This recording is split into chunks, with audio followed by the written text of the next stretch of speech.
चित्रा वाघ यांनी अनिल परबांना उच्चारून केलेल्या 56च्या आकड्यावरून जोरदार टोलेबाजी। वाघबाईंनी लौकिकाप्रमाणे आकडा कमी सांगितल्याचा अंधारेंचा टोला, तर विधानसभा अध्यक्षांच्या मध्यस्थीनंतर वादावर पडदा। मंत्री जयकुमार गोरेंवर अश्लील फोटोंबाबत आरोप करणाऱ्या महिलेला अटक। प्रकरण मिटवण्यासाठी 1 कोटींची खंडणी स्वीकारताना कारवाई, तर मंत्री महोदयांनी 1 कोटी का दिले, विरोधकांचा सवाल।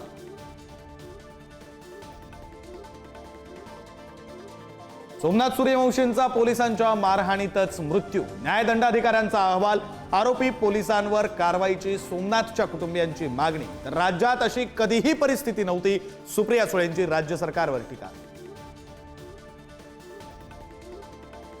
अंबाजोगाईमध्ये तरुणाला बेदम मारहाण करणाऱ्या आरोपीचे खासदार बजरंग सोनवणेंसोबत फोटो। आरोपी माऊली माने खासदारांचा कार्यकर्ता असल्याच्या चर्चा।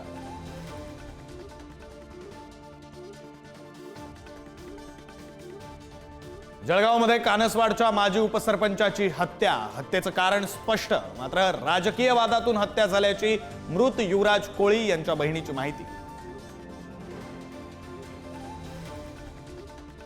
राज्याच्या तिजोरीत खडखडाट, अर्थमंत्री अजितदादांची कबुली। स्थिती सुधारल्यावर लाडक्या बहिणींना 2100 रुपये देणार, दादांची ग्वाही, तर विरोधकांकडून सरकारवर हल्लाबोल।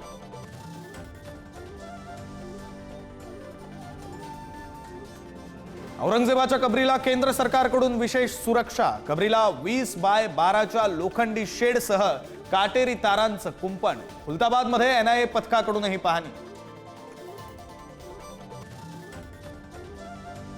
शिवरायांच्या अवमान प्रकरणात प्रशांत कोरटकरला हायकोर्टाकडूनही दिलासा नाहीच। अटकपूर्व जामिनावर तातडीनं सुनावणी घेण्याची मागणी फेटाळली।